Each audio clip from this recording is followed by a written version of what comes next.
बोलो श्री कृष्ण कन्हैया लाल की जय। राधिका महारानी की जय। महाराजा छत्रसाल जी की जय। श्री कृष्ण प्रणामी धर्म की जय। तीनों पुरी धाम की जय। श्रीमद् भागवत महापुराण की जय। समस्त सुंदर साथ की जय।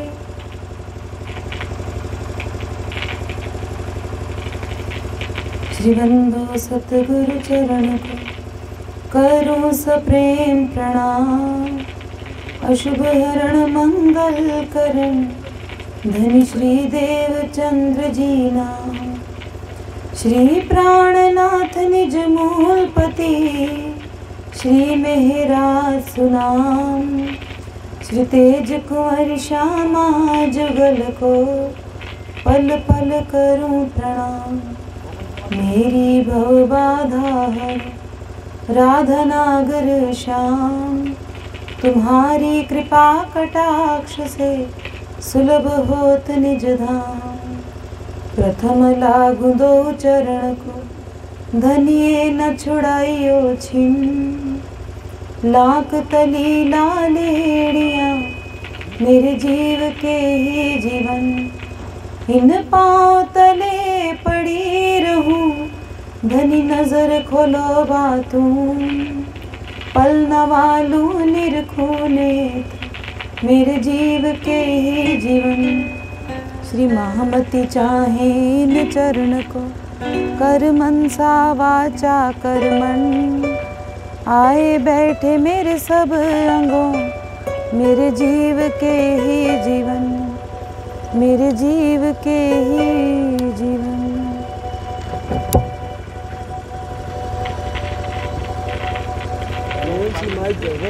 बोलो श्री प्राणनाथ प्यारे की जय। श्री सद्गुरु महाराज की जय।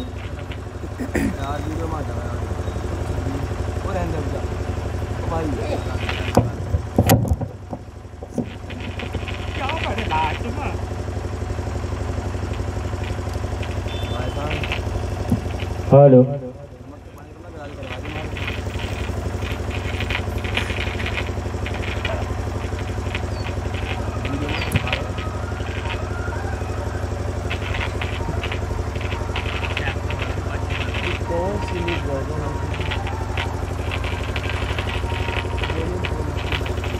बोलो श्री प्राणनाथ प्यारे की जय।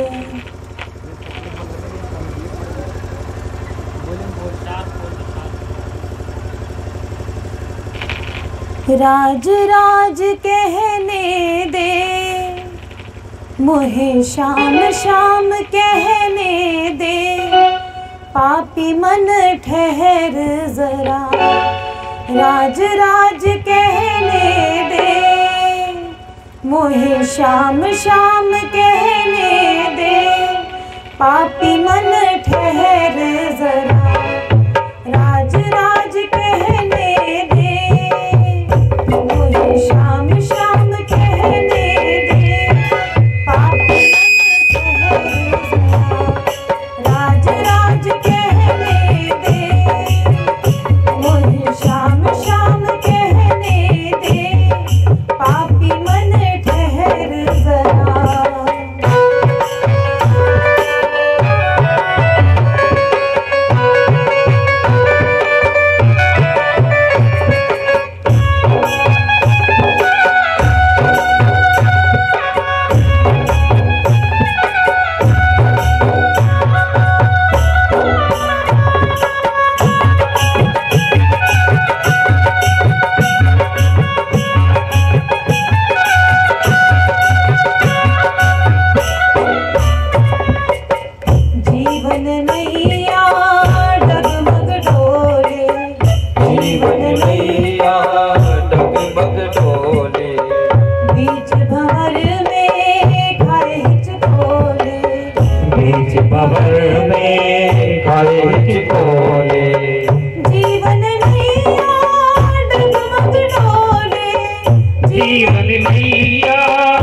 डगमग डोले, बीच भंवर में खाए हिचकोले, बीच भंवर में खाए हिचकोले।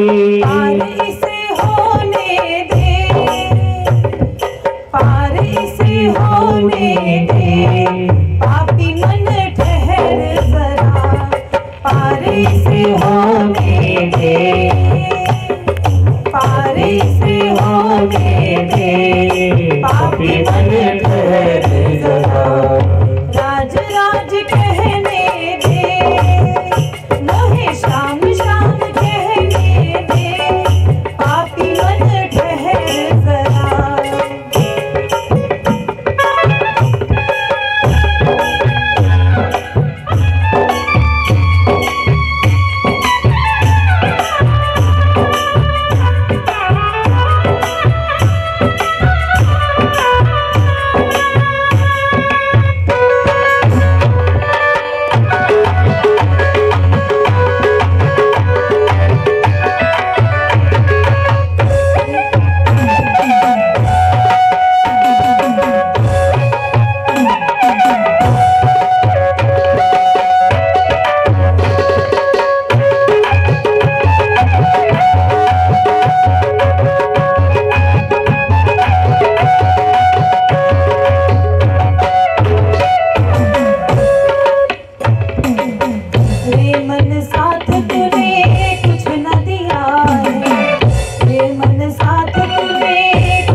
श्री प्राणनाथ प्यारे की जय, श्री सद्गुरु महाराज की जय।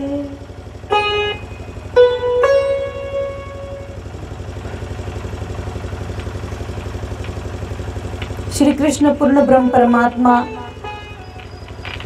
जिनकी मेहर के फलस्वरूप ही हम सब यहाँ बैठ करके दो प्रकार के रसों का आस्वादन कर रहे हैं। सुबह के समय हम राज महाराज की वाणी, उनकी बीतक, उसका रस ले रहे हैं और साथ ही साथ संध्या के समय, शाम के समय श्रीमद् भागवत महापुराण के द्वारा भी उन्हीं पूर्ण ब्रह्म परमात्मा श्री कृष्ण जी की लीलाओं का हम रसास्वादन कर रहे हैं। आज उसका चौथा दिन प्रारंभ होने जा रहा है। जैसा कि कल के प्रसंग में हमने बीतक को श्रवण किया। बीतक में हमने कल क्या प्रसंग सुना? कोई आए हैं वो सुंदर साथ जो बताएं कि कल का प्रसंग यहाँ तक चला था।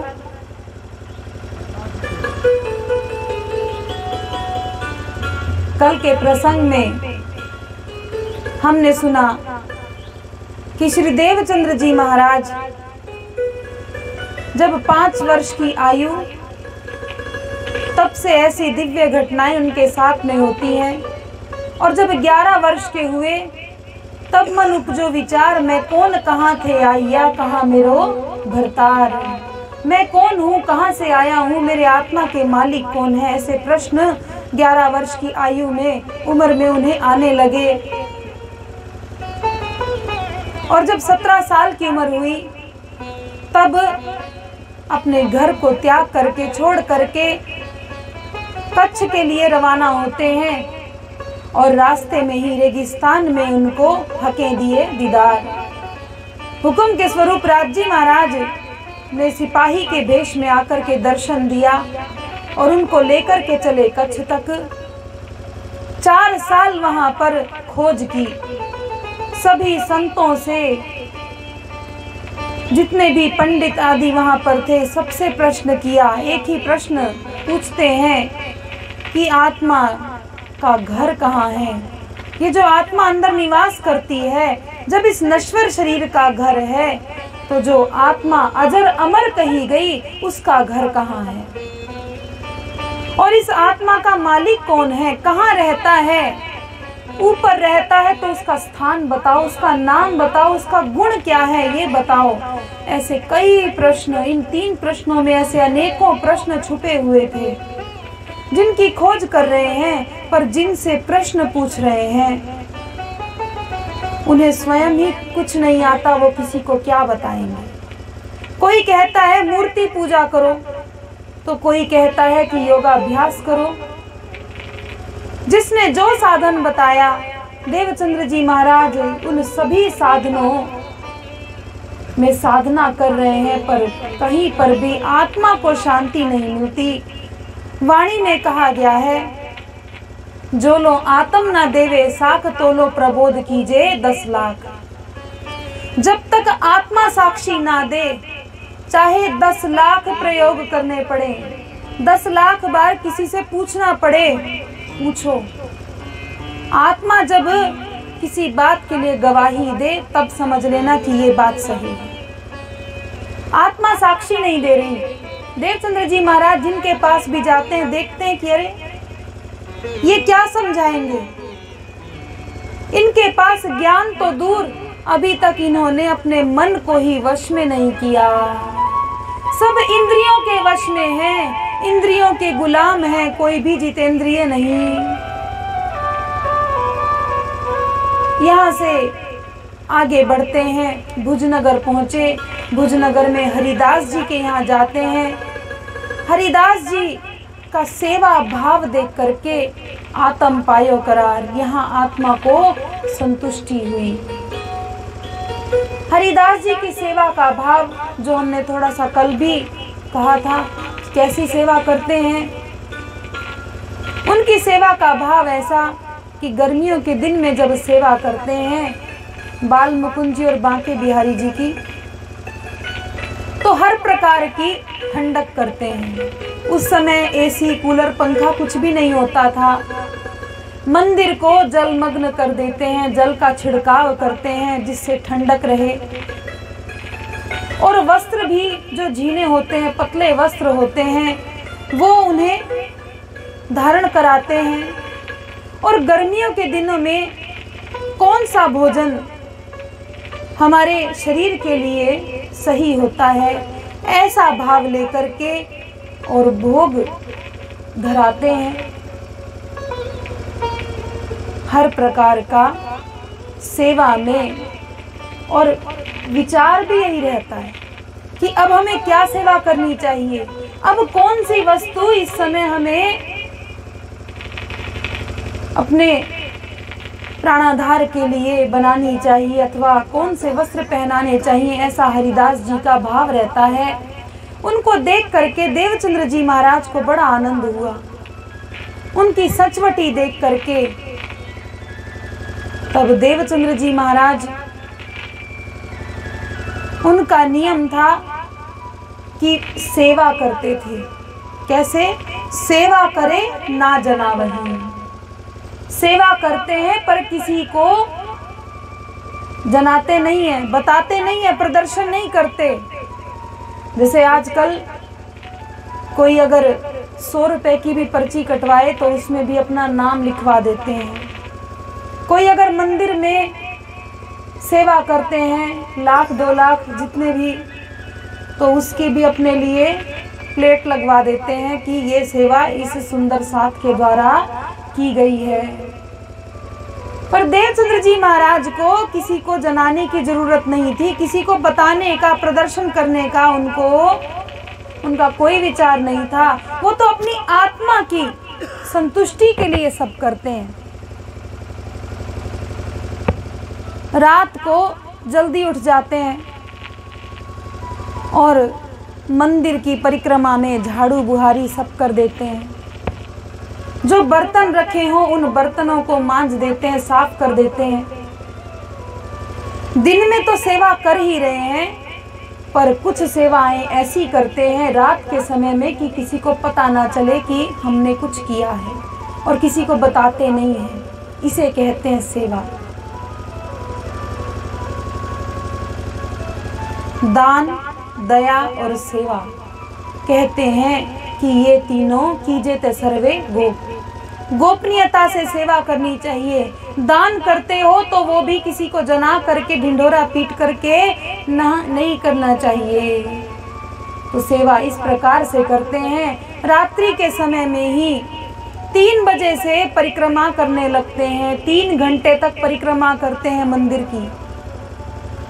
घर में तो रहते ही नहीं है, 1-2 घंटा घर में रुके और फिर वापस आ जाते हैं, फिर सेवा करने लगते हैं, परिक्रमा करने लगते हैं। ऐसी सेवा कर रहे हैं। एक दिन हरिदास जी अपने कक्ष में आराम कर रहे हैं, सो रहे हैं, रात्रि का समय है। एकदम से झरोखे में से देखा कि अरे ये कौन है जो रात के समय में हमारे मंदिर के चारों ओर परिक्रमा कर रहा है। अंधेरा था, समझ में नहीं आया कि कौन है। तो झरोखे में से ही आवाज लगाई, अरे भाई कौन हो और यहाँ क्या कर रहे हो। तब देवचंद्र जी ने अपना नाम लिया कि हम हैं। तब हरिदास जी ने अंदर बुलाया और कहा कि देवचंद्र, तुम इतनी रात्रि में यहाँ क्यों आए। तो देवचंद्र जी महाराज ने कहा कि हमें समय का पता ही नहीं चला, हमें लगा कि भोर हो गई, सुबह हो गई, और ऐसा सोच करके हम आ गए। जिनकी परिक्रमा कर रहे हैं, जिस मंदिर की, वहाँ के जो पुजारी जी कह लो या कह लो वहाँ के गुरु जी जो हैं, उनको भी नहीं बता रहे कि हम क्यों आते हैं, किसी को भी नहीं बता रहे सेवा के बारे में। एक दिन फिर ऐसा हुआ, एक रात को फिर देखा हरिदास जी ने कि ये क्या कर रहे हैं। तब बुलाया और कहा कि मुझे लगा था कि तुम भूल से आ गए थे, पर तुम तो यहाँ रोज ही परिक्रमा करते हो, क्या चाहते हो मुझसे, कुछ चाहिए तो बताओ। देवचंद्र जी के जो प्रश्न थे वो उनके उत्तर के अलावा क्या चाहते, पर यहाँ उन्होंने प्रश्न नहीं किया। यहाँ हरिदास जी से देवचंद्र जी महाराज ने कोई प्रश्न नहीं किया, केवल चुप रहे। इससे पूर्व ही उनको एक प्रसंग हमारा बीच में रह गया कि उनको मंत्र तो दे दिया था। देवचंद्र जी महाराज को हरिदास जी ने जब देखा कि ये बुरे पात्र हैं, इनको मंत्र दे देना चाहिए, तो अपने आप कहा कि देवचंद्र, हम चाहते हैं कि तुम मंत्र ले लो, तुम जो हम तुम्हें मंत्र दें तुम उसका उच्चारण किया करो, उसका जाप किया करो। तो देवचंद्र जी ने कहा ठीक है। मांगा कभी नहीं देवचंद्र जी ने किसी से कुछ भी। अपने आप से हरिदास जी ने कहा कि हम चाहते हैं कि तुम्हें मंत्र दे दें। यहाँ पर तो मंत्र की बात हो रही है और घर में क्या हो रहा है। माता पिता ने सोचा कि ये तो किसी भी प्रकार से हमारे हाथ में आने वाले नहीं हैं, निकलते ही जा रहे हैं हाथ से, ये तो पूरी तरह से बाबा बन गए। इनको घर गृहस्थी का जब इनके ऊपर बोझ आएगा तो अपने आप ही ये भजन कीर्तन छोड़ देंगे, इनका विवाह करा देना चाहिए बिना देवचंद्र जी को बताए। और एक जगह पर उनकी सगाई कर दी, देवचंद्र जी को नहीं बताया। और तो और विवाह का दिन भी निश्चित कर दिया कि इस दिन देवचंद्र का विवाह है। और गुप्त तरीके से सब तैयारियां कर ली माता पिता ने। उसी दिन देवचंद्र जी महाराज को हरिदास जी ने मंत्र देना है और उसी दिन विवाह का दिन है। हरिदास जी ने कहा कि देवचंद्र भद्र भेष होकर के आ जाओ, यानी कि सिर मुंडवा करके और भेष धारण करके आओ, आज हम तुम्हें मंत्र देंगे। देवचंद्र जी को जैसा कहा वैसे ही वो भेष धारण करके और पहुंच गए हरिदास जी के पास में। तब हरिदास जी ने मंत्र दिया, भजमन कुंज बिहारी वृंदावन नित्य विलास। इसी मंत्र को तुम ग्रहण करो और इसी का ही तुम जाप किया करो। देवचंद्र जी महाराज ने वो मंत्र ग्रहण कर लिया। उससे पूर्व हरिदास जी ने कहा कि देवचंद्र, क्या तुमने पहले किसी का मंत्र लिया है? तब देवचंद्र जी ने कहा कि हाँ, हमने सन्यासी मत का मंत्र लिया था, ग्रहण किया था। तब हरिदास जी ने कहा कि देखो, जो तुमने पहले मंत्र लिया है ना, उस मंत्र को एक कागज में लिख करके और एक आटे की जो लोई होती है ना, उसके अंदर उस कागज को डाल करके और गाय को खिला दो या सन्यासी को दे दो, वो तुम्हारा मंत्र वापस हो जाएगा। तब देवचंद्र जी ने कहा कि ये तो ऊपर की बात है, इस तरह से मंत्र कभी वापस नहीं होता। यदि आपका मंत्र शक्तिशाली होगा तो पहले वाला मंत्र अपने आप ही चला जाएगा। यदि वो मंत्र शक्तिशाली होगा तो आपका मंत्र हमारे हृदय में रह ही नहीं सकता। हरिदास जी बहुत प्रसन्न हुए इनकी बुद्धि इनका विवेक देख करके। मंत्र दिया। अब प्रसन्नता के साथ में, खुशी के साथ देवचंद्र जी अपने घर गए। वहां देखा तो वहां तो तैयारियां चल रही हैं। देवचंद्र जी को देख करके माता पिता ने कहा कि अरे देवचंद्र, तुम्हें क्या हो गया है? ये तुम क्या बाबा जैसे बन करके आ गए हो? बाल भी मुंडा लिए और कैसा भेष धारण किया हुआ है। अरे आज तो तुम्हारी शादी है, आज तुम्हारा ब्याह है और तुम ये क्या बन करके आ गए? देवचंद्र जी ने कहा कि मैंने तो आपसे पहले ही कहा कि मुझे लौकिक कार्यों में मत घसीटो, मुझे कोई भी लौकिक व्यवहार किसी से नहीं रखना। मुझे जिससे ब्याह करना था मैंने कर लिया, मुझे और किसी से ब्याह नहीं करना, किसी और से मुझे रिश्ता नहीं जोड़ना। पर रो पीट करके, खींच करके, डरा करके, जैसे कैसे करके माता पिता ने उनका विवाह करा दिया। लौकिक संबंध जुड़ा देवचंद्र जी महाराज का लीलबाई से। अब परिक्रमा का जो हम प्रसंग कह रहे थे, जब परिक्रमा करते हुए ऐसे देखते हैं हरिदास जी, तब देवचंद्र जी महाराज से कहते हैं कि तुम हमसे क्या चाहते हो? क्यों इतनी परिक्रमा करते हो? मैं तुम्हारी सेवा सहन नहीं कर सकता, तुम मेरे ऊपर इतना बड़ा एहसान मत करो, ऐसे परिक्रमा मत किया करो। हरिदास जी स्वयं ही बोल रहे हैं, देवचंद्र जी महाराज ने कुछ उत्तर नहीं दिया। हरिदास जी ने स्वयं कहा कि देखो, तुम कल से परिक्रमा मत करना, हम तुम्हें कल बाल मुकुंद जी की मूर्ति दे देंगे, उनको घर में पधराओ और उनकी सेवा करो, यहाँ मत आना इस तरह से परिक्रमा करने के लिए। देवचंद्र जी ने कहा कि जो आपकी आज्ञा, हम वैसा ही करेंगे। देवचंद्र जी अपने घर गए। अब सुबह का समय हुआ।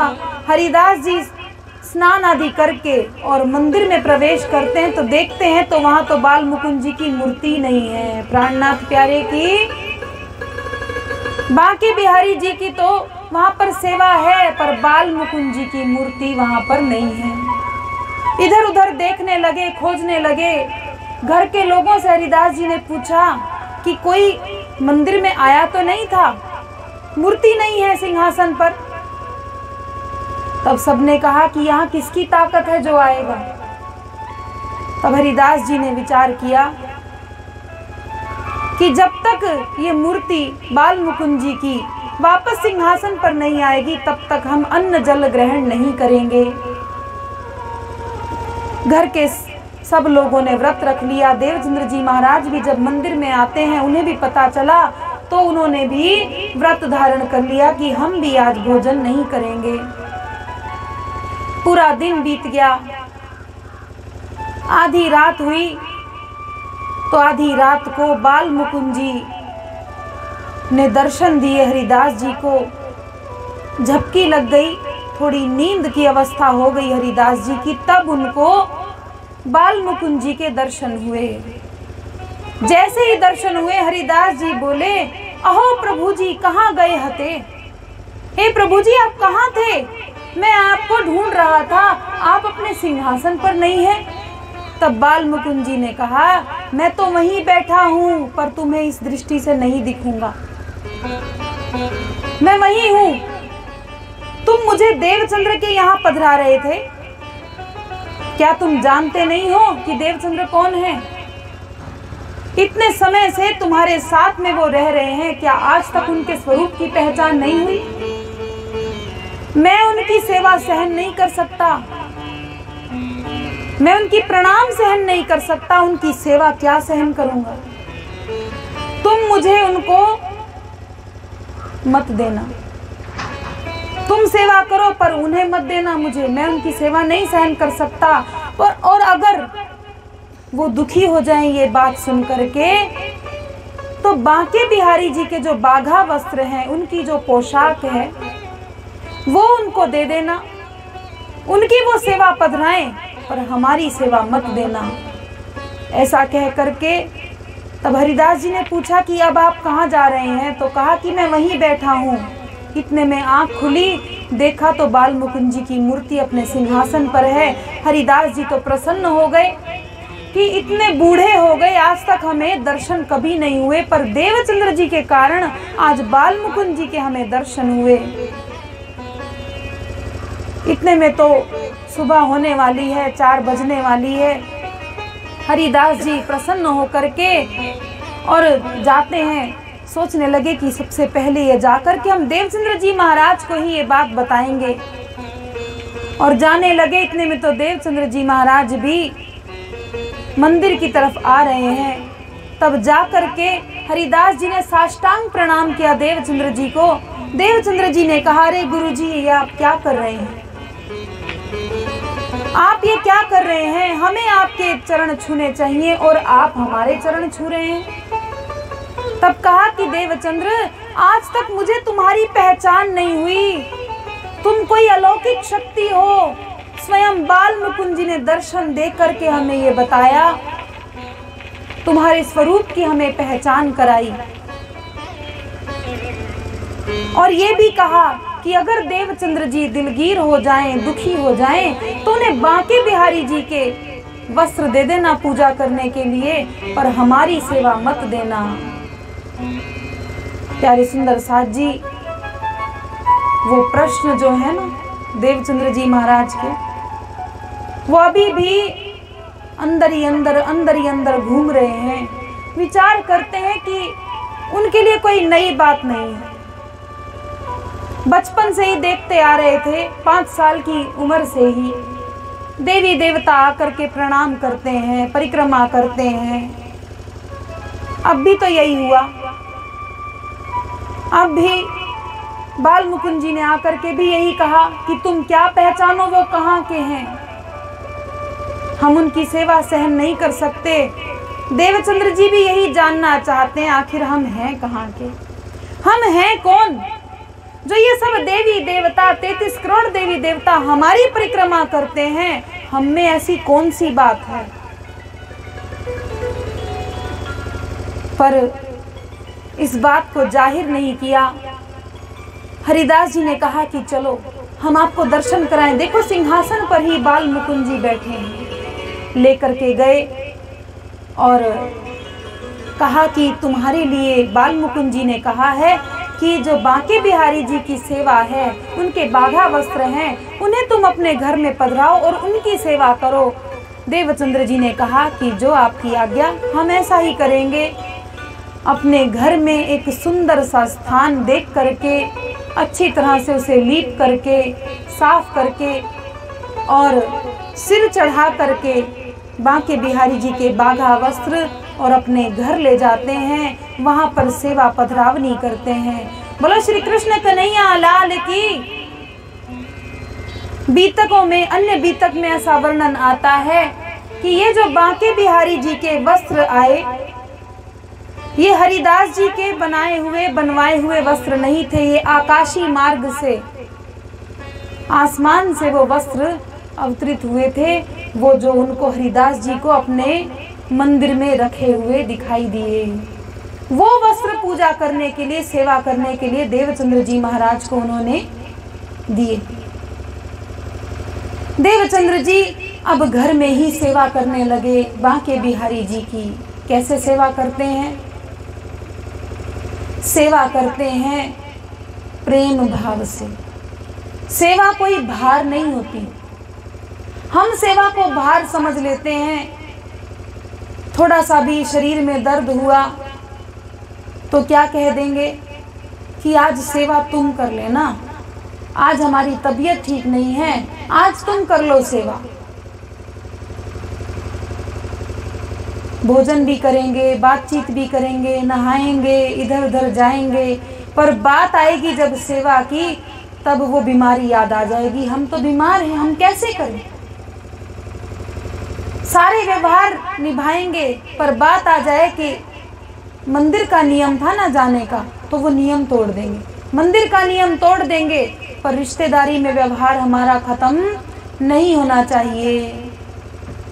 अपने शरीर के लिए भोजन बनवाएंगे, पर राजी महाराज को भोग धरा देंगे जो कल परसों का रखा है या 10-15 दिन से रखा है, वही धरा देंगे। राजी महाराज माफ करना, आज हिम्मत नहीं हो रही कुछ बनाने की।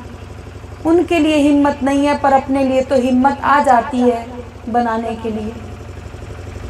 तो ये सेवा नहीं है, ये तो केवल नाम मात्र का कहने भर को हो गई कि हम भी सेवा करते हैं, हम भी अपने घर में राजी महाराज को, भगवान को पधराए हुए हैं, पर सेवा भाव ये नहीं है।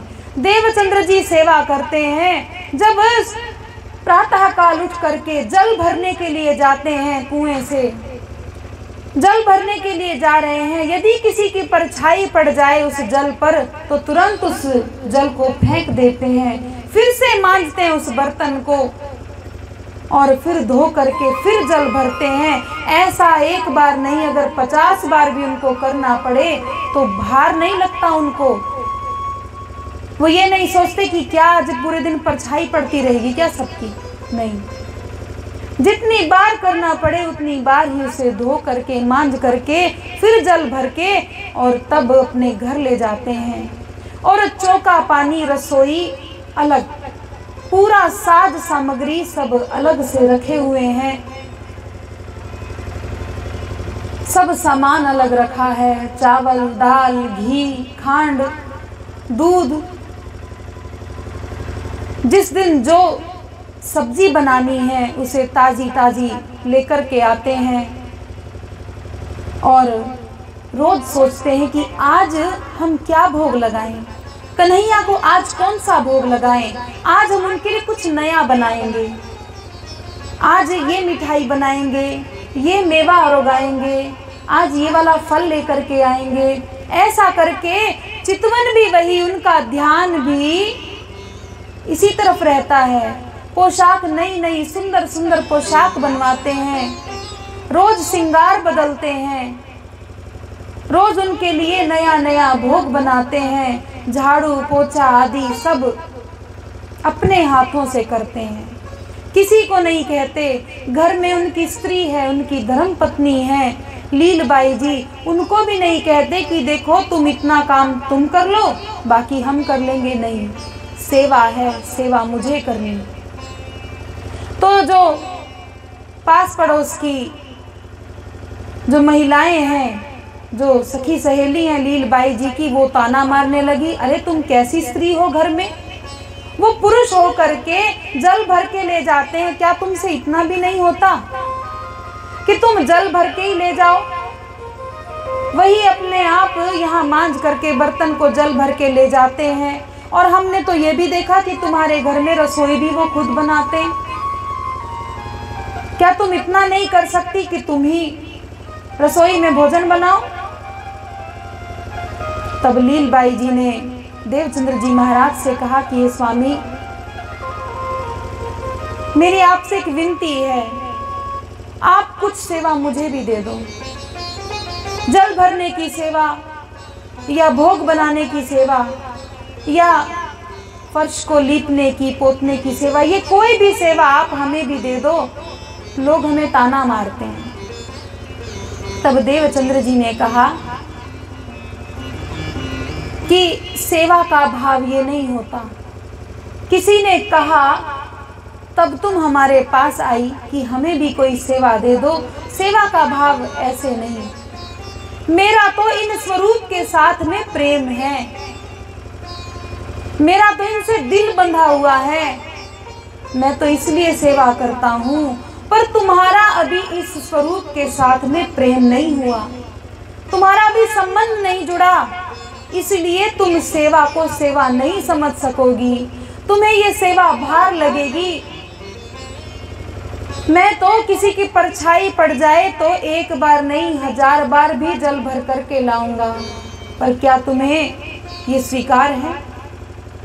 हजारों बार भी जल फेंक करके फिर से भरना पड़े, क्या कर सकोगी? अगर एक क्षण के लिए भी ये बात आ गई मन में कि अरे क्या ये बार बार बर्तन मंजवाते हैं और फिर बार बार कहते हैं कि जल भर के लाओ, क्या कर सकोगी? अगर एक क्षण के लिए भी ये सेवा भार लगने लगी तो सेवा का भाव नहीं रहेगा। इसलिए लोगों को कहने दो, लोगों की बात मत सुनो, तुम जो अपना कर्तव्य पालन कर रही हो करो और मुझे मेरी सेवा में व्यवधान मत डालो, बाधा मत डालो, जो मैं कर रहा हूं मुझे करने दो। देवचंद्र जी महाराज इस प्रकार से सेवा करते हैं, अपने लिए उतरती और राज जी महाराज के लिए, कन्हैया के लिए कैसा बनाते हैं भोजन? बढ़िया से बढ़िया घी में बनाते हैं, बहुत सुंदर ढंग से। और जब अपने लिए बनाना पड़े जिसमें केवल शरीर का भरण पोषण हो जाए, केवल उतना ही। हम लोग विपरीत करते हैं, परसों भी कहा था, कल भी कहा था, आज भी वही बात कह रहे हैं। हमारा आचरण विपरीत हो जाता है। हम अपने लिए जब वस्त्र खरीदने जाते हैं तो अपने लिए महंगे खरीदते हैं, और बात आए अगर मंदिर हो घर में तो बात आए कि मंदिर के लिए क्या लेना है, अरे कुछ सस्ता सा ले लो, कोई रुमाल भी उड़ाना है सस्ता सा ले लो, क्या जरूरत है इतना पैसा खराब करने की। जब रिश्तेदारों में कुछ देने की बात आए तो मेवा मिठाई देते हैं। उन्होंने कितने का हमें क्या बोलते हो आपसे, क्या दिया था उन्होंने व्यवहार में?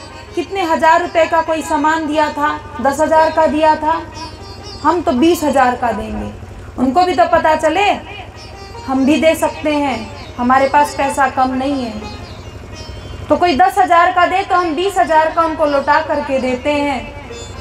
पर जिसने ये अनमोल सांसें दी, जिसने ये जीवन दिया, जिसने इतना सुंदर शरीर दिया, जिसने हमें खाने के लिए, पहनने के लिए, पीने के लिए हर प्रकार की वस्तुएं दी, जब उसे देने की बात आती है तब ये भाव कहाँ चला जाता है?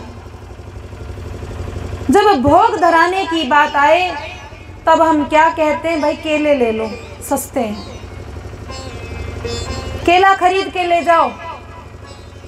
तब याद नहीं आता कि 500 रुपए की मिठाई लेंगे, तब याद नहीं आता कि हमें उन्होंने इतना दिया, हम क्या 100-200 रुपए भी खर्च नहीं कर सकते उन पे? नहीं। शादी ब्याह में कितना खर्च कर देते हैं, लाखों रुपए खर्च कर देते हैं। अगर उनसे कहा जाए भाई अपने पूरे जीवन काल में एक बार तो कम से कम अपने घर में कथा चर्चा करवाओ, सत्संग करवाओ, जरूरी है। क्योंकि सुत दारा अरु लक्ष्मी पापी के भी होए, संत समागम प्रभु कथा तुलसी दुर्लभ दोए। ये कोई बहुत बड़ी बात नहीं है। संतान होना, पत्नी होना और धन होना, ये कोई बहुत बड़ी बात नहीं है। किसी भी योनि में संतान भी होती है, पत्नी पति ये दोनों ही होते हैं, हर एक योनि में, चाहे कोई भी जानवर हो। और धन होना भी बहुत बड़ी बात नहीं है, धन तो वैश्या भी कमाती है। सुत दारा अरु लक्ष्मी पापी के भी होए, ये क्या बड़ी बात है। पापियों के यहाँ तो ईमानदारों से ज्यादा ही धन होता है। पर संत समागम प्रभु कथा तुलसी दुर्लभ दोए, संतों का घर में आना, उनका वहां पर बैठ करके भजन कीर्तन करना, प्रवचन करना और घर में प्रभु कथा होना, ये बहुत दुर्लभ है। ये बहुत जो भाग्यशाली होते हैं ना, जिन्होंने पिछले जन्मों में बहुत पुण्य कर्म किए हों, परमात्मा से हमेशा ये अर्जी की हो, विनती की हो कि हमारे यहाँ संतों का आना जाना लगा रहे, हमारे यहाँ भी कथा चर्चा हो, ये सब उन्हीं के यहाँ होता है। हर किसी का ऐसा नसीब नहीं होता। तो वही बात चल रही है सेवा भाव की, कि हम सस्ते से सस्ता करते हैं परमात्मा के लिए और महंगे से महंगा उनके लिए करते हैं जो कभी भी गुण नहीं गाने वाले। जिन रिश्तेदारों को आप बढ़िया से बढ़िया भोजन करवाते हो शादी ब्याह में, वो क्या कहते हैं, मीन मेख निकाल करके, कुछ ना कुछ कमी निकाल करके चले जाएंगे कि खाना तो अच्छा था पर थोड़ा नमक कम था। मिठाई वहां तो कितनी सारी बनी थी, इनके यहाँ तो बहुत कम बनी। आपने कितना भी पैसा लगाया हो, एक क्षण के अंदर उसका सारा का सारा पानी फेर करके कोई भी चला जाता है। पर अगर परमात्मा के लिए सब करोगे ना, वो कभी आपसे नहीं कहेंगे। उदाहरण सुना होगा कई बार कि जब दुर्योधन के मेवा त्यागे साग विधुर घर खाए, कि जब भगवान श्री कृष्ण विधुर जी के यहाँ पर गए तो विधुर जी वहाँ पर नहीं थे। उस समय कौन थी, उनकी धर्म पत्नी घर में है। देख करके कि अरे मेरे घर श्री कृष्ण आए, मेरे घर आए हैं कृष्ण, इतनी ज्यादा उत्साहित हो गई, इतनी ज्यादा उत्साहित हो गई कि कुछ समझ में नहीं आया क्या करूं, कैसे इनका स्वागत करूं। मेरी कुटिया में आए हैं, कहाँ बिठाऊं, कैसे साफ सफाई करूं, कैसे इनको कैसे स्वागत करूं। किंकर विमूढ़ विचार करने लगी, जैसे कैसे करके उनको पधराया, आसन पर बिठाया और सोच रही हैं भोग क्या लगाऊं, क्या दूं इनको। आए हैं तो स्वागत करना है, तो भोग भी तो धराना है कुछ तो। तब जो सामने देखा कि उपलब्ध तो इस समय केले ही है, चलो इसी का भोग लगा दूं। तब क्या कर रही हैं, कृष्ण की छवि को देख रही हैं विदुर जी की पत्नी, और क्या कर रही हैं, केला छील रही हैं। केला रख दिया और छिलके दे रही, छिलका खिला रही हैं। उन्हें ध्यान ही नहीं है कि मैं क्या कर रही हूँ। उन्हें तो ऐसा लग रहा है कि मैं केला तोड़ करके उनको खिला रही हूँ, पर भाव में इतनी ज्यादा मगन हो गई, छिलका खिला रही हैं और केला एक तरफ रखती जा रही हैं। ऐसा भाव, वही बात जिनके लिए आप पूरी जिंदगी खराब कर देते हो, वो आपका गुणगान कभी नहीं करेंगे। कभी कन्हैया के लिए करके देखो, कभी उनको बढ़िया से बढ़िया भोग, बढ़िया से बढ़िया वस्त्र, सुंदर मंदिर बना करके घर में देखो, तब देखो वो आपको कहां से कहां पहुंचा देंगे। पर लालच में मत करना, लालच में मत करना कि बहुत कुछ हमारा कर देंगे तो इसलिए करें, भाव से करना, जैसा देवचंद्र जी महाराज कर रहे हैं ऐसा भाव उनका। एक दिन क्या हुआ, पूरी सेवा कर ली बांके बिहारी जी की और उसके बाद में ध्यान कर रहे हैं, बैठे हैं ध्यान में और क्या देखा कि ध्यान अवस्था में ब्रजमंडल में पहुंच गए। यशोदा माता जी बैठी हैं, उनके द्वार पर पहुंच गए। देवचंद्र जी महाराज ने पूछा जा करके कि कृष्ण जी कहाँ हैं? तो यशोदा जी ने कहा वो तो वन में गए हैं गौएं चराने के लिए। तो कहा कि हम भी वहीं जाना चाहते हैं।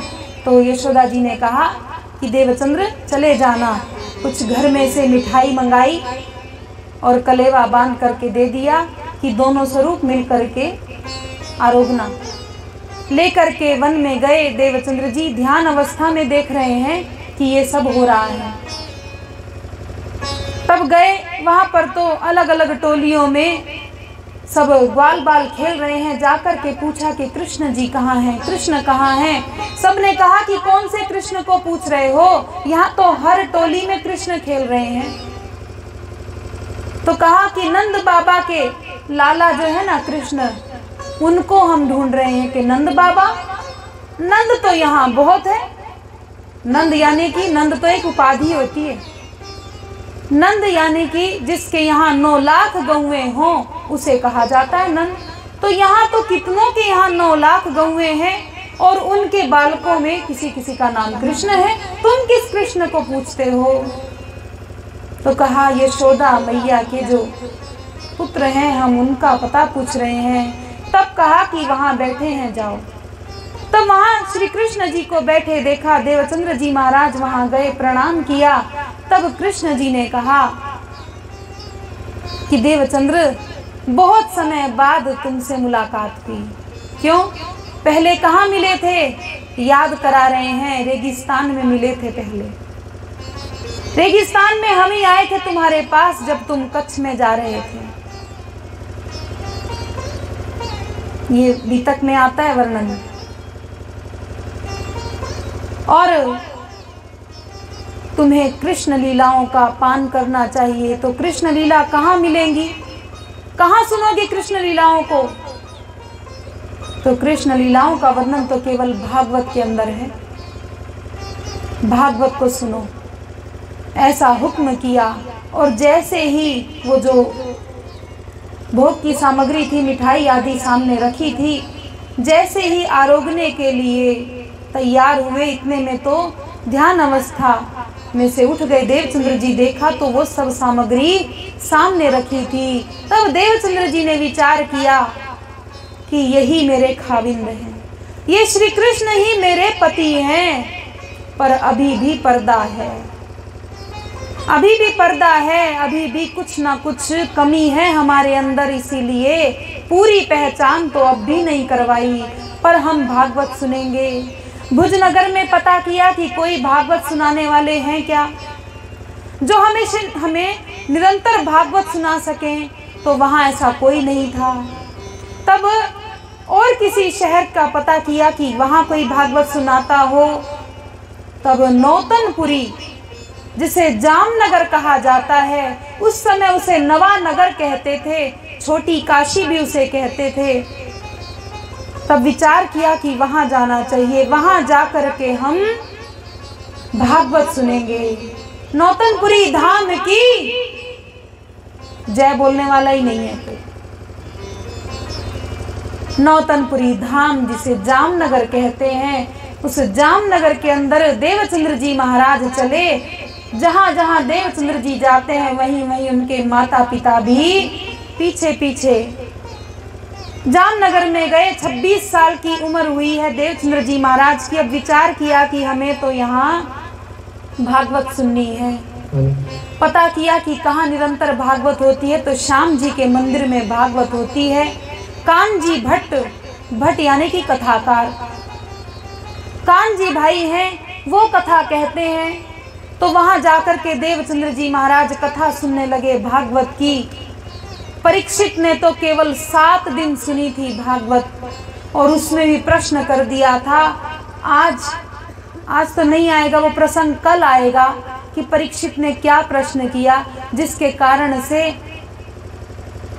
आप सब कहते तो हैं कि परीक्षित को मोक्ष मिला, पर परीक्षित को मुक्ति नहीं मिली। परीक्षित केवल वैकुंठ तक जा सका। वैकुंठ जाने वाला कभी मुक्त नहीं होता। जो वैकुंठ जाता है उसे वापस 84 लाख योनियां भुगत करके तब मनुष्य जन्म मिलता है, मुक्ति नहीं मिलती। ऐसा कौन सा संदेह, कौन सी शंका की थी, उसके बारे में कल प्रसंग कहा जाएगा भागवत के अंदर राजा परीक्षित का। परीक्षित ने तो केवल 7 दिन कथा सुनी। देवचंद्र जी महाराज ने 14 साल तक भागवत को श्रवण किया। 14 साल तक नित्य नियम, समय से कभी चूकते नहीं हैं, समय से पहले ही पहुंच जाते हैं भागवत सुनने के लिए। और एक आसन, आसन का बहुत बड़ा महत्व होता है। एक ही स्थान को चुन लिया कि यहीं पर बैठ करके कथा सुननी है, तो रोज वहीं बैठ करके ही कथा सुनेंगे। और आसन को हिलाते नहीं है, कभी ऐसे हो गए, कभी ऐसे हो गए, कभी इधर देखा, कभी उधर नहीं। दृष्टि से दृष्टि जोड़ करके और भागवत को मगन होकर के सुनते हैं। 14 साल तक भागवत सुनी। उस समय ऐसे लोग भी थे जो देवचंद्र जी महाराज से ईर्ष्या रखते थे। बड़े बड़े सेठ थे, चौधरी थे वहां के, क्योंकि जो कानजी भट्ट हैं वो भागवत की कथा शुरू ही जब करते थे जब देवचंद्र जी महाराज आकर के बैठ जाएं। तो सबने कहा कि महाराज जी कथा जब शुरू करते हो जब देवचंद्र आ जाते हैं, क्या वो ज्यादा धन देते हैं क्या? तब कानजी भट्ट ने कहा कि मुझे धन की लालसा नहीं है, धन की इच्छा से हम कथा नहीं करते। मैं तो अपने श्याम जी को, अपने कन्हैया को कथा सुनाता हूं, पर यहाँ केवल ध्यान से सुनने वाले एक देवचंद्र आते हैं। मान लो कभी 1-2 श्लोक हमने पहले अर्थ कर दिया हो, तो देवचंद्र जी घर में आकर के पूछते हैं कि आपने 1 श्लोक का अर्थ कर दिया, हम सुन नहीं पाए थे, उसी श्लोक का अर्थ बता दीजिए। क्या इतने सालों से तुम भागवत सुन रहे हो, क्या तुमने आकर के कभी कहा कि हमारा कोई प्रसंग रह गया था, उस प्रसंग को फिर से कह दो? वो इस तरह से सुनने आते हैं। इसलिए जब तक देवचंद्र जी ना आए तब तक हम कोई भी महत्वपूर्ण बात नहीं कहते। सब लोग उस समय तो चुप हो गए, पर फिर भी ईर्ष्या तो रखते हैं, द्वेष तो रखते हैं। देवचंद्र जी से सोचने लगे कभी तो हमारा भी समय आएगा, कभी तो हम भी देवचंद्र को नीचा दिखाएंगे। समय आ गया। एकादशी को सब व्रत करते, पर देवचंद्र जी महाराज एकादशी को भोजन करते थे। 12 के दिन भागवत की कथा नहीं होती थी श्याम जी के मंदिर में, तो उस दिन देवचंद्र जी महाराज भी व्रत कर लेते थे। ये बात सभी सेठ जितने भी वहां के थे उनको पता चल गई। अरे बड़ी विचित्र बात है, हम सब एकादशी को व्रत करते हैं तो देवचंद्र एकादशी को भोजन करते हैं और 12 के दिन उपवास करते हैं। ये कौन सा नया नियम है? जा करके कानजी भट्ट से बड़े ज्ञानियों की तरह बात करने लगे और कहने लगे कि महाराज जी आपने कुछ अलग बताया है क्या देवचंद्र को? वो एकादशी के दिन भोजन करते हैं और 12 के दिन उपवास करते हैं, जबकि एकादशी का तो व्रत कहा गया। तब कानजी भट्ट ने कहा कि देवचंद्र जो भी करते हैं समझ करके करते हैं, जब वो आएंगे तब हम उनसे आपके प्रश्न का उत्तर लेंगे। देवचंद्र जी महाराज सभा में आकर के बैठे। तब कानजी भट्ट ने प्रश्न किया कि देवचंद्र, हमने तो ये बात नहीं मानी, पर इन लोगों ने बताया कि आप एकादशी को भोजन करते हो और 12 को उपवास करते हो। तब देवचंद्र जी ने कहा कि हाँ बिल्कुल ठीक कहा, हम ऐसा ही करते हैं। तब सबने कहा अर्थ कहो, क्यों ऐसा करते हो, अर्थ कहो इसका। तब देवचंद्र जी ने खड़े होकर के उस प्रश्न का उत्तर दिया कि आप एकादशी के दिन भागवत करते हैं और बारस के दिन भागवत नहीं होती। जिस दिन भागवत नहीं होती, कहने का अर्थ जिस दिन आत्मा को आहार नहीं मिलता, तो उस दिन हम अपने शरीर को आहार क्यों दें? ये तो भांडा आहार का, ये तो शरीर भोजन का ही एक भांडा बर्तन है। इसमें तो जितना भी भोजन डाल लो, हजारों साल तक भी भोजन डालते जाओ, इसमें छिद्र बने हुए हैं, सारा निकलता जाएगा। आज तक कभी किसी का पेट भरा है क्या? हजारों साल तक, लाखों साल तक भी कोई जी ले, कभी कोई कहेगा कि अब हम तृप्त हो गए, अब हम कभी भोजन करना ही नहीं है। ये तो आहार का भांडा है, बर्तन है, ये कभी भरने वाला नहीं है। पर जिस दिन हमें आत्मा को आहार नहीं मिलता, हम इस शरीर को भी आहार नहीं देते कि तुम भी आहार नहीं ले सकते, खुराक तुम्हें भी नहीं मिलेगी क्योंकि आत्मा को खुराक नहीं मिली। आप एकादशी को भागवत करते हैं तो हम एकादशी को, इस शरीर को भी आहार देते हैं, और जिस दिन हमारी आत्मा को खुराक नहीं मिलती, उस दिन हम इस शरीर को भी खुराक नहीं देते।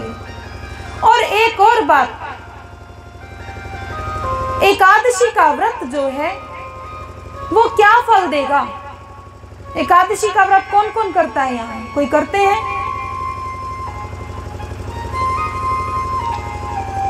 एकादशी का व्रत ज्यादा से ज्यादा क्या देगा? स्वर्ग देगा, स्वर्ग की प्राप्ति होगी। पर स्वयं एकादशी देवी क्या कहती हैं? एकादशी स्वयं कहती है कि चाहे कोई करोड़ों वर्षों तक एकादशी व्रत करे, चाहे कोई करोड़ों वर्षों तक एकादशी का व्रत करे, पर श्री कृष्ण पूर्ण ब्रह्म परमात्मा के महाप्रसाद के एक शीत के तुल्य भी उसका फल नहीं है। श्री कृष्ण पूर्ण ब्रह्म परमात्मा का महाप्रसाद जो रोज लेता है, उसे तो एक बार के लेने में भी करोड़ों एकादशियों से भी अधिक फल मिल जाता है, जो करोड़ों एकादशी करने पर भी फल नहीं मिलता। पहली बात तो करोड़ों बार एकादशी का व्रत कर कौन सकता है? इतनी उम्र कहाँ है? श्री कृष्ण के महाप्रसाद की इतनी बड़ी महिमा है, स्वयं एकादशी कहती है कि मैं भी उस प्रसाद को ग्रहण करना चाहती हूँ। तो हम तो ये विचार करते हैं, देवचंद्र जी महाराज कहते हैं, श्री पार ब्रह्म लीला रस का ये जो ग्रंथ श्री भागवत, पार ब्रह्म की पूर्ण ब्रह्म परमात्मा की लीलाओं के रस से भरा हुआ ये भागवत ग्रंथ है, उसको छोड़ करके ये दुनिया के लोग भागवत सुनने के बाद भी स्वर्ग की साधना करते हैं। सुन करके सब चुप हो गए कि देवचंद्र जी महाराज की बातों का कौन उत्तर दे सकता था? वो तो केवल ईर्ष्या के वश होकर के, ईर्ष्या थी उनको देवचंद्र जी से, इसीलिए इस प्रकार का प्रश्न किया। प्यारे सुंदर साथ जी, आत्मा की खुराक, ये हमारी आत्मा की खुराक है। वाणी चर्चा बीतक सुनना, भागवत सुनना, ये आत्मा की खुराक है। जैसे शरीर कभी तृप्त नहीं होता ना खुराक से, वैसे ही आत्मा भी कभी तृप्त नहीं होती अपनी खुराक से। जो वास्तव में आत्मा को खुराक देना चाहे और जिसकी आत्मा पुण्य आत्मा हो ना, वो ही इस खुराक को ग्रहण कर सकती है। ऐसे तो कितने लोग हैं इस गांव में, कितने लोग हैं होंगे, कितने लोग इधर से आ जा रहे हैं, पर हर किसी की आत्मा ऐसा नहीं कहेगी कि मुझे मेरी खुराक दो। जिसने पुण्य किया होगा, जिसने पिछले जन्मों में ऐसी इच्छा की होगी कि मुझे बार बार सत्संग सुनने को मिले, परमात्मा का नाम मेरे कानों के रास्ते होते हुए और आत्मा तक पहुँचे, उन्हीं को ये कथा चर्चा भागवत वाणी बीतक सुनने को मिलती है। हर किसी के बस की बात नहीं है। ऐसी आत्मा भी बनना पड़ता है। कई लोग तो कथा में केवल क्यों आते हैं, एक जो पुराना हो गया उदाहरण, पर बात बिल्कुल सही है। कौन से? श्रोता, सोता और सरोता। श्रोता तो कोई कोई है, ग्राहक तो कोई कोई बैठा है यहाँ। श्रोता यानी कि सुनने वाले, ग्राहक कोई कोई बैठा है इस वाणी को सुन करके और इसे ग्रहण करने के लिए।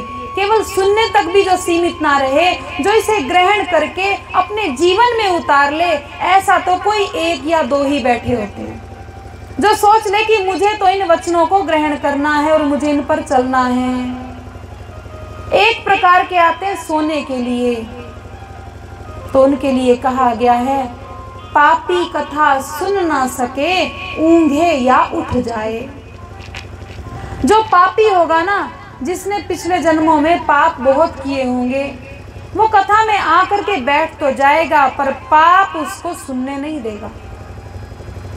पापी कथा सुन ना सके, या तो उसे नींद आ जाएगी, सो जाएगा, और आंखें बंद होते ही कान बंद हो जाते हैं।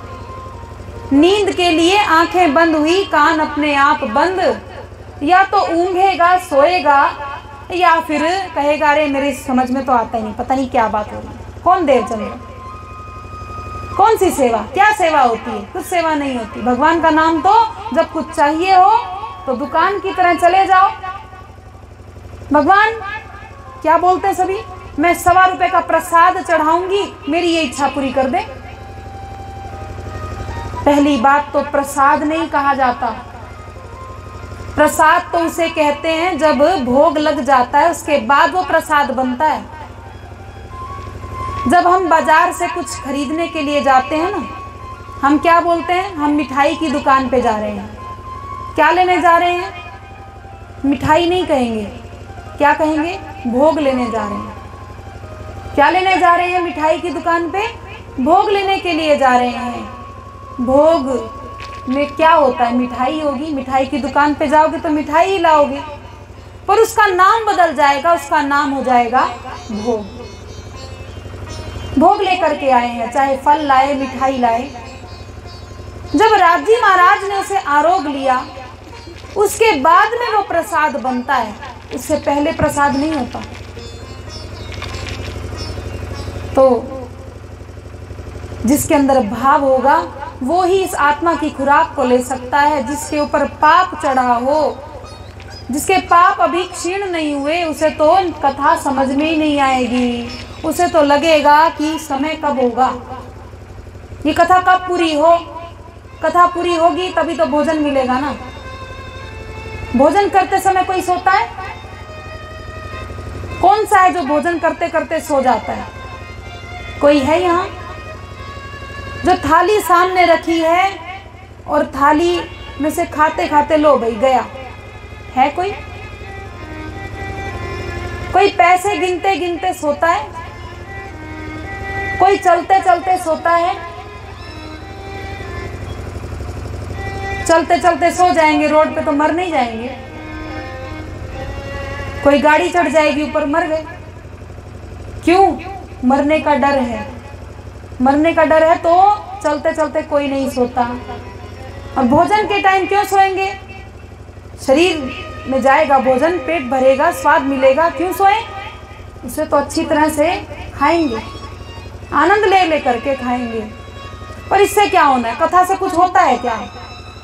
भगवान हमारी को सुनते ही नहीं है। हम क्या कहते हैं? परमात्मा हमारी सुनते ही नहीं। हम करते कितना है और चाहते कितना है। करना इतना सा भजन है और चाहते हैं इतना, इतना मिल जाए। हमारे प्रणामी तो कहते हैं कि मीराबाई का नाम भी नहीं आना चाहिए। क्या बोलते हैं? हमारे सुंदर साहब जो हैं वो कहते हैं कि हमारी कथाओं में मीराबाई का नाम ना आए, नरसिंह मेहता का नाम ना आए। क्यों भाई? आप तो मीराबाई के भजन तक भी भजन नहीं कर सके जितना मीराबाई ने भजन किया। अभी तक आपने किया क्या? मीराबाई जितना भजन करती थी, क्या कहती थी, मेरे तो गिरधर गोपाल दूसरो ना कोई, जाके सिर मोर मुकुट मेरो पति सोई। उनको जितना विश्वास था अपने कन्हैया पर, उनके लिए नाचती रहती थी, मगन रहती थी, उतना हमारे अंदर है क्या? अरे भक्तों के चरित्र तो प्राणनाथ जी के सामने भी कहे जाते थे, तो आप किस खेत की मूली हो? प्राणनाथ जी के सामने भी संतों की वाणी को ब्रह्म मुनि पढ़ते थे, उनका अर्थ पूछते थे कि संतों ने ये वाणी लिखी है, इसका अर्थ बताइए। तो प्राणनाथ जी उसका अर्थ समझाते थे सुंदर साथ को। और आज हम लोग कहते हैं कि मीराबाई का नाम नहीं आना चाहिए प्रणामियों की कथा में। क्यों भाई? सीखने को तो कहते हैं, दुष्ट से भी अगर कुछ अच्छा सीखने को मिल जाए तो सीख लो। तो मीराबाई तो दुष्ट नहीं थी, मीराबाई तो भजन करती थी, भक्ति करती थी। नरसिंह मेहता कितना भजन करते थे। ऐसे कितने भक्तों के नाम हैं, मीराबाई, नरसिंह मेहता, तुलसीदास, सूरदास, और भी ऐसे भक्त कितने हैं। क्यों नहीं गाने चाहिए उनके भजन? कृष्ण भजन तो गाने में कोई पाप नहीं लगता, मीराबाई का चरित्र कहने में भी कोई पाप नहीं लगता। पर हमारी सोच, हम सोचते हैं हम तो ब्रह्म मुनियों से भी ऊपर हैं। ब्रह्म मुनि जानते हैं ना किनको कहा जाता है? ब्रह्म मुनि जो परमधाम से सखियां खेल देखने आई हैं, उनको कहा जाता है ब्रह्म मुनि।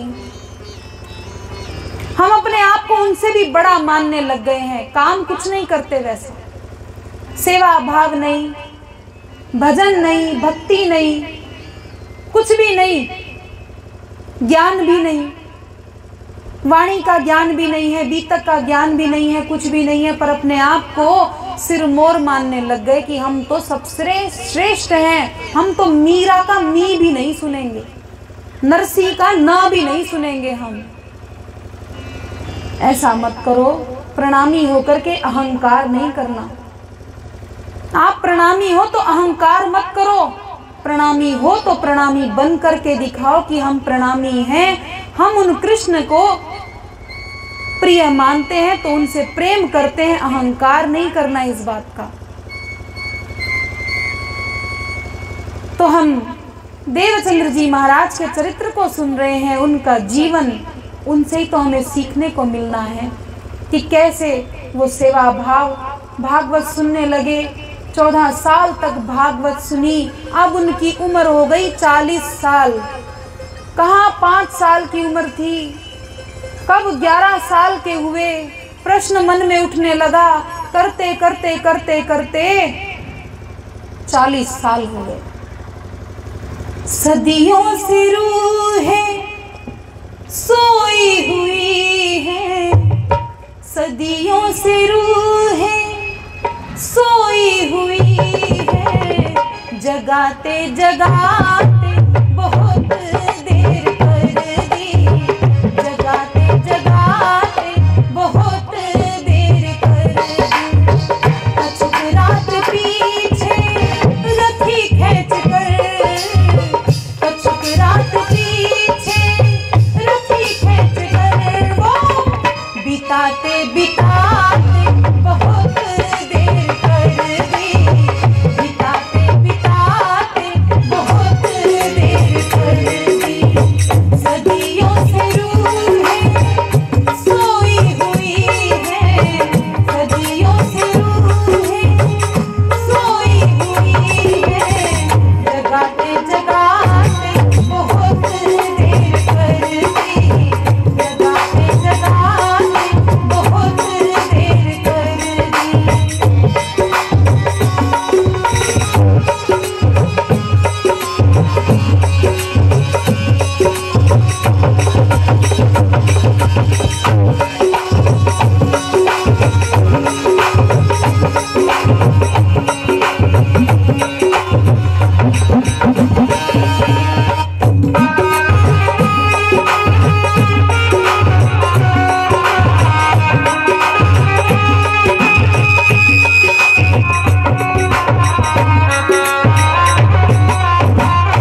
जगाते जाते बहुत देर कर दी, लेके जाते जाते बहुत देर कर दी।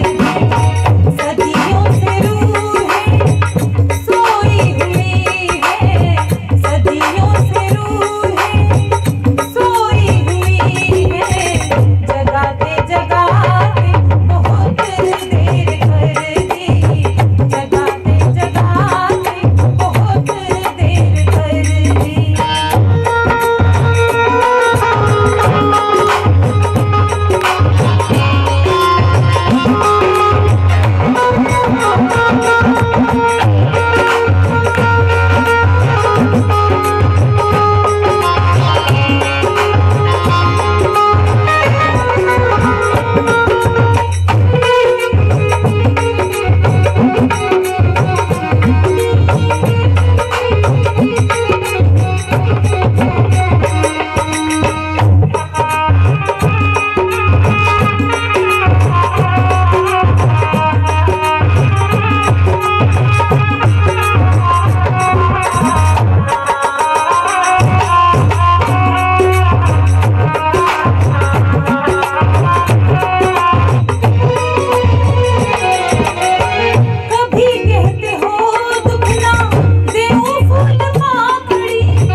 बहुत देर कर दी।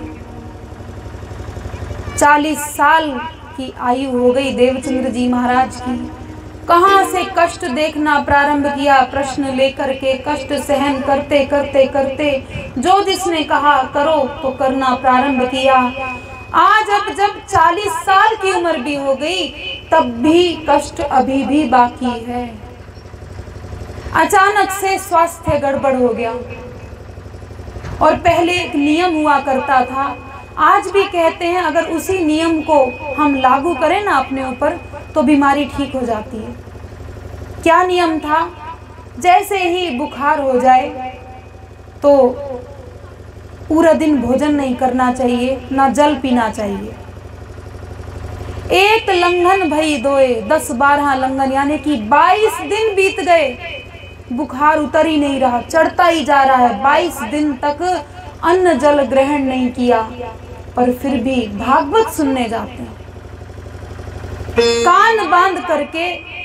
और क्योंकि ताकत नहीं रही अब शरीर में, भोजन नहीं किया, एक दिन भोजन ना करो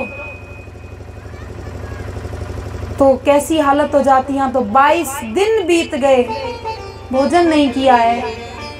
लाठी लेकर के, लाठी के सहारे से जाते हैं और जाकर के बताते नहीं है कि मेरे को तो बुखार है, फिर भी देख लो मैं कथा सुनने आ रहा हूं। किसी को प्रदर्शन नहीं करते, प्रदर्शन तो कभी नहीं किया। जाते हैं अपने आसन पर बैठ करके भागवत पूरी सुनते हैं और सुन करके अपने घर आ जाते हैं और आकर के भी मंथन करते हैं कि आज क्या सुना। 22 दिन व्यतीत हो गए, माता पिता तो रो रहे हैं कि भगवान ने एक ही पुत्र दिया, कभी हमारा होकर के ये पुत्र रहा नहीं, जब से हुआ है तब से भजन भक्ति में ही लगा है और इतना होने पर भी इतना कष्ट आज सहन कर रहा है। वैद्य जी को बुलाने गए, वैद्य जी आए, आकर के कहा कि देखो मैं काढ़ा दे के जा रहा हूँ, काढ़ा पिला देना और हवा ना लगने पाए, अगर वायु लग गई तो सन्निपात हो जाएगा, बुखार बिगड़ जाएगा इनका।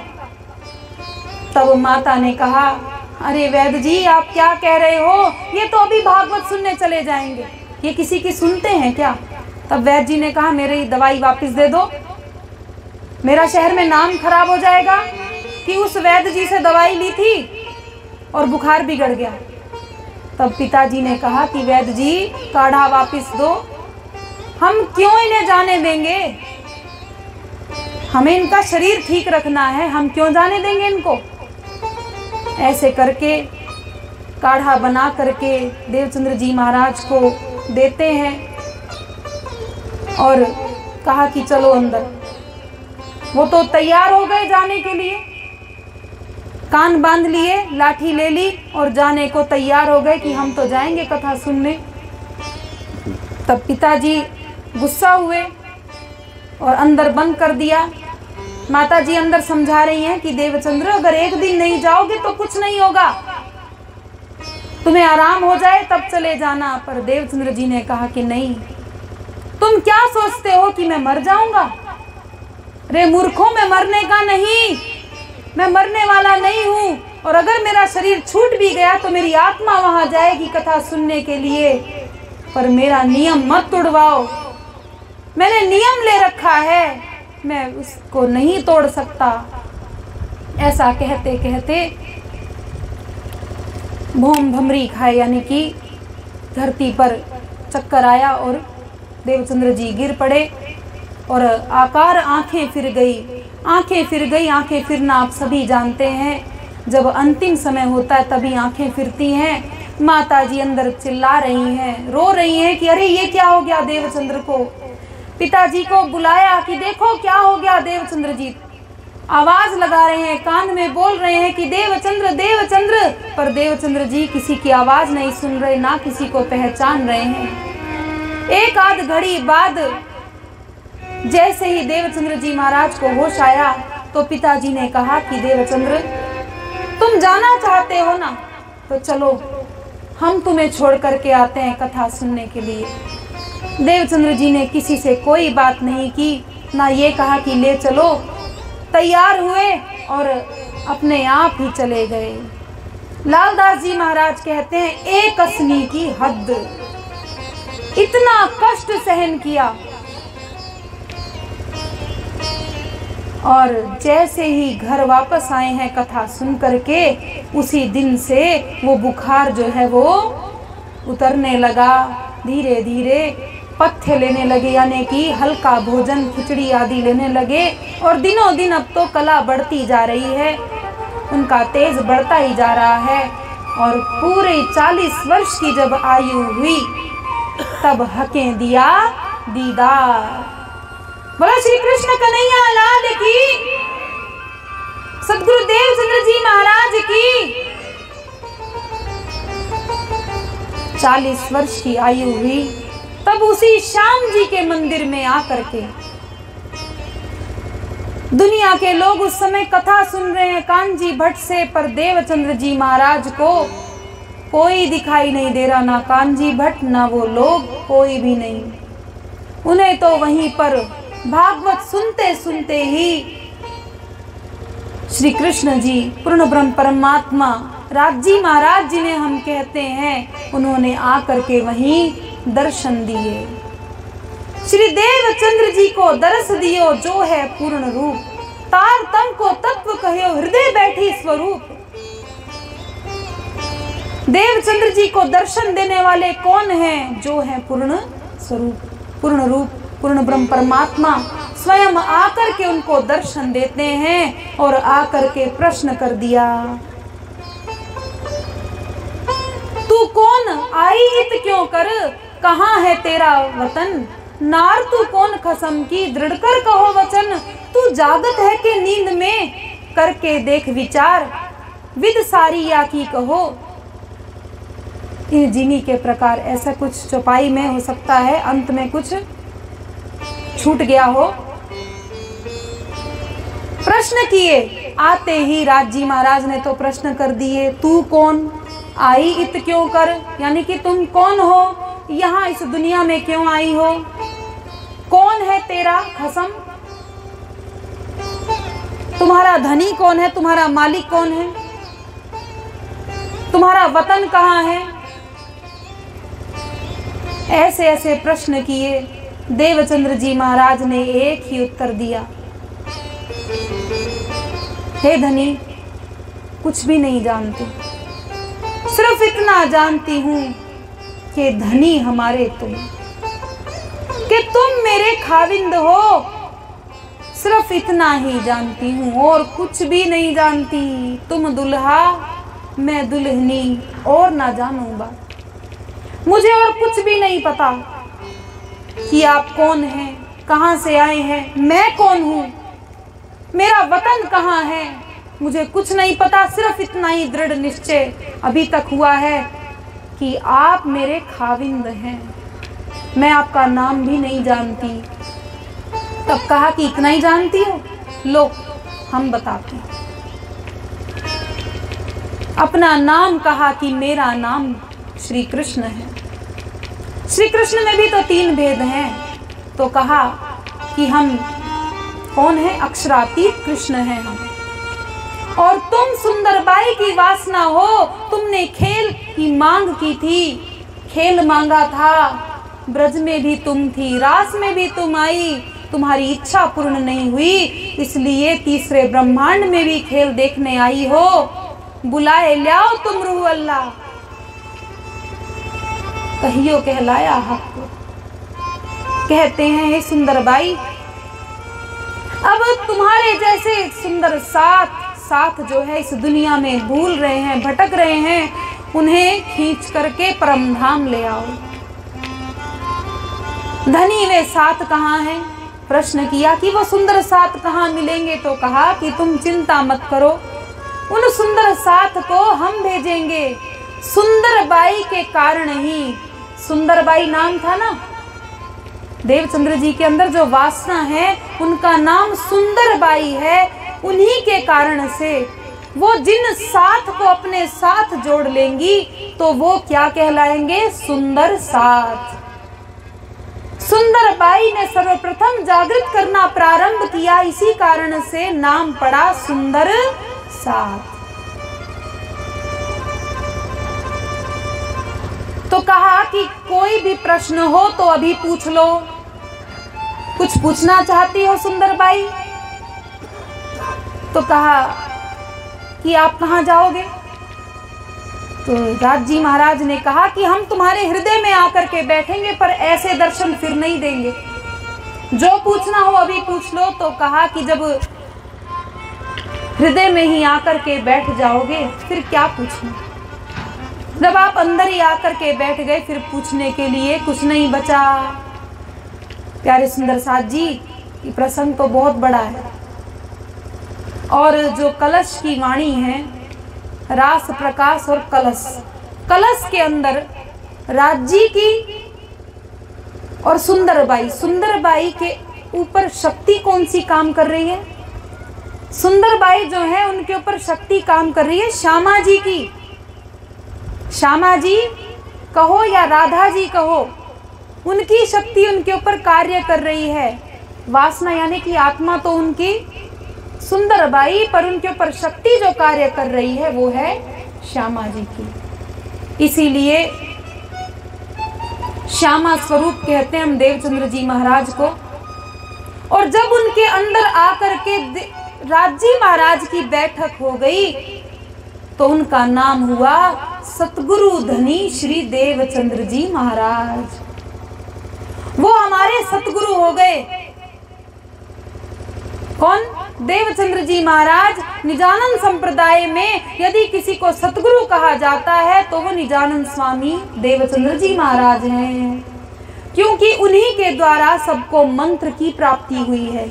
वैसे तो देखा जाए तो राज्य महाराज ने आकर के मंत्र दिया है। मंत्र किसने दिया? राज्य महाराज ने आकर के मंत्र दिया और स्वयं आकर के उनके हृदय में बैठ गए। तो सतगुरु की उपाधि, सतगुरु का पद, वो पदवी देवचंद्र जी महाराज की हो गई। सतगुरु धनी श्री देवचंद्र जी कहलाए और परम धाम का आनंद दे रहे हैं सबको। परम धाम किसका है? हमारा। झूठ बोल रहे हो चाहे सच, मानते तो है ना, मान तो लेते हैं। वैसे ही रहनी ना हो पर कह तो देते ही है ना कि हमारा है परम धाम। निज यानी कि अपना जो परम धाम है वहां का आनंद देने के लिए वो आनंद अंग श्यामा जी महारानी सतगुरु धनी श्री देवचंद्र जी के रूप में इस दुनिया में आकर के सबको आनंद दे रही हैं। इसीलिए उनका नाम हो गया निजानंद स्वामी। उनको निजानंद स्वामी भी कहते हैं कि निज का आनंद देने के लिए इस दुनिया में वो आए। कितनी कसौटी, कितने कष्ट सह करके अब उनको वो तारतम सप्तकोटि महामंत्रा, 7 करोड़ महामंत्र इस दुनिया में हैं। 7 करोड़ मंत्र हैं इस दुनिया में। और ऐसे भी कई मंत्र हैं जिनको गुरुओं ने बनाया और शिष्यों को दिया। पर ये जो मंत्र है तारतम मंत्र, नारद पंचरात्र में नारद मुनि स्वयं कहते हैं सब मंत्रों को तारने वाला तारतम मंत्र है, वो तारक मंत्र है, महामंत्र कहलाता है। ये सब मंत्रों को तार देगा। जिन निज नाम पढ़ा तिन सब पढ़ा, सब मंत्रण का भेद, बिन निज नाम खाली गए पढ़ पढ़ चारों वेद। 4 वेदों को लाखों करोड़ों बार पढ़ लो, कुछ नहीं मिलने वाला। पर एक बार अगर निज नाम मंत्र ले लिया, निज नाम को पढ़ लिया तो सारे भेद खुल जाएंगे। सुंदर साथ जी, प्रैक्टिकल भी किया होगा आपने। आप कोई भी वाणी पढ़ लो, वाणी यानी कि कोई भी धर्म ग्रंथ पढ़ोगे ना, अगर आपने निज नाम ले रखा है, आपने तारतम ले रखा है, आपको पूरी समझ में आ गई है बात, तो आप समझ जाओगे अरे इसमें तो अपनी घर की बात लिखी। कहीं भी कोई कुछ बात करता हो तो कहोगे अरे ये तो हमारे लिए लिखा है, ये तो राज्य महाराज के लिए लिखा है। क्यों? सबको वो दृष्टि मिल जाती है। मंत्र लेते ही दृष्टि मिल जाती है तो अपने घर की बात हो रही है। ये लोग भूले हुए हैं, अपना कहते हैं पर नहीं, ये उन लोगों की बात नहीं, ये तो अपने परम धाम की बात हो रही है। तो ऐसा निजानंद संप्रदाय, जिसे हम श्री कृष्ण प्रणामी धर्म कहते हैं, उस निजानंद संप्रदाय को प्रकट करने वाले श्री निजानंद स्वामी सतगुरु धनी श्री देवचंद्र जी महाराज का हमने संक्षिप्त से भी संक्षिप्त वाणी चर्चा के माध्यम से भी तक सुन रहे हैं। थोड़ा सा हमने वर्णन आज सुना। आज हम वाणी को यहीं पर विराम देंगे। कल भी आप ठीक समय पर आएं, सुबह के समय भी और रात्रि के समय भी आएं समय पर, और भागवत का भी आनंद लें। आज चौथा दिन है, श्री कृष्ण जन्म का उत्सव मनाएंगे हम सभी बहुत ही प्रसन्नता के साथ में। सब नाच करके झूम करके आनंद लेंगे। पत्थर की तरह, मूर्ति की तरह बैठे नहीं रहना। बैठे ही रहते हो आप लोग। सेवा के लिए कहा तो सेवा भी नहीं करते कुछ भी। अब कह रहे हैं कि अच्छे से खुश हो करके कृष्ण उत्सव मनाना, तो वो तो कम से कम मना लो। और अपने और भी लोग जो आपसे संबंध रखते हो उन्हें भी लेकर के आएं। कृष्णोत्सव का हम आनंद लेंगे आज रात को, और कल फिर सुबह 9 साढ़े 9 बजे फिर वाणी चर्चा होगी। उसमें आगे का जो प्रसंग है हमारा बीतक का, उसे हम सुन करके आनंद लेंगे। इन्हीं शब्दों के साथ में यहीं पर वाणी को विराम देते हैं। बोलो श्री प्राणनाथ प्यारे की, सतगुरु महाराज की। Hello hello.